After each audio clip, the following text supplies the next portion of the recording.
Hi everyone, বাংলার সবচেয়ে বড় প্রজেক্ট বা বাংলার সবচেয়ে বড় সিনেমা, সবচেয়ে বড় কথা হচ্ছে বাংলার সবচেয়ে বড় সুপারস্টারের বড় সিনেমা মানে দেবের আপকামিং সিনেমা খাদান। তার এর আগে টিজার এসেছিলো এবং ফাইনালি প্রি টেলার এসেছে, মানে টেলারের আগে যেটা হয়। তো সেটা কেমন লাগলো না লাগলো এবং এটা কতটা ভালো করতে পেরেছে কতটা খারাপ করতে পেরেছে সেগুলো নিয়ে আমরা কথা বলবো। এটা যদি সবচেয়ে প্রথম পজিটিভ দিকের কথা বলি তাহলে হচ্ছে যে এই স্বল্প পরিমাণের বাজেট নিয়ে এত সুন্দরভাবে রিপ্রেজেন্টিং করা বা ওভারঅল সব কিছুকে অ্যারেঞ্জমেন্ট করা এবং এই লেভেলের একটা বড় স্কেল বানানো, সেটাই সবচেয়ে বড় কথা, কঠিন একটা বিষয় ছিল, যেটা আমি শাকিব খানের তুফানের ক্ষেত্রে আমরা এই কথাটাই বলেছিলাম। এবার আসছি দ্বিতীয় পজিটিভ দিক। এই সিনেমার সবচেয়ে দ্বিতীয় পজিটিভ দিক সেটা হচ্ছে ব্যাকগ্রাউন্ড মিউজিক। বাংলার ক্ষেত্রে সবসময় আমাদের একটা মানে কমপ্লেন থাকে যে বাংলাদেশ সাধারণত সেরকমের ব্যাকগ্রাউন্ড মিউজিক করতে পারে না। দেখানো ব্যাকগ্রাউন্ড মিউজিকটা দুর্দান্ত ছিল, সে প্রথমে স্টার্টিং পয়েন্ট হোক এবং পেছনের দিকে হোক। 3 নম্বর পজিটিভ দিক আমাকে সেটা মনে হয়েছে সেটা হচ্ছে যে এর গল্প আর যাই হোক না কেন, গল্পটা শুনতে ভালো লাগে, দেখতে ভালো লাগে এবং কমার্শিয়ালভাবে যেভাবে রিপ্রেজেন্ট করা হয়েছে সেটা খুব ভালো লাগে।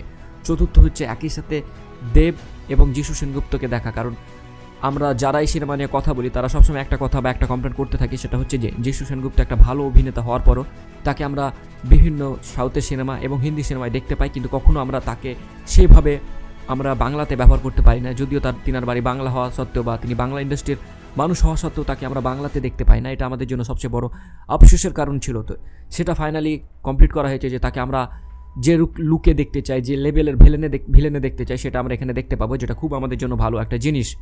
পঞ্চম এবং অবশেষ যে পয়েন্টটা সেটা হচ্ছে দেব।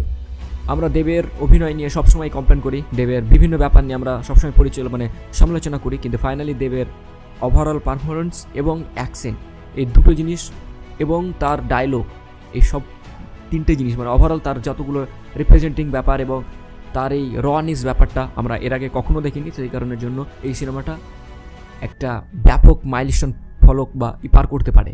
তো এই 5টা পয়েন্ট আমার কাছে ভালো লেগেছে। এবার আসি এই সিনেমাটার জন্য যেটা ভয়ের বিষয় বা যেগুলো খারাপ বিষয় সেগুলো নিয়ে আমি কথা বলবো। এই সিনেমার জন্য যেটা সবচেয়ে বড় আমার কাছে নেগেটিভ দিক আমার মনে হয় সেটা হচ্ছে যে এর গল্পটা যদি ইউনিক না হয়, মানে বেসিক্যালি যদি এরকম হয়ে যায় যে কোনো একটা সাউথের গল্প থেকে একটু আধটু নেওয়া বা বিভিন্ন জায়গা থেকে নেওয়া, তাহলে মানুষ এটা নিয়ে বিভিন্ন কথা বলবে, যার ফলে এই সিনেমাটা সে লেভেলের হিট হবে না যতটা হওয়া উচিত ছিল।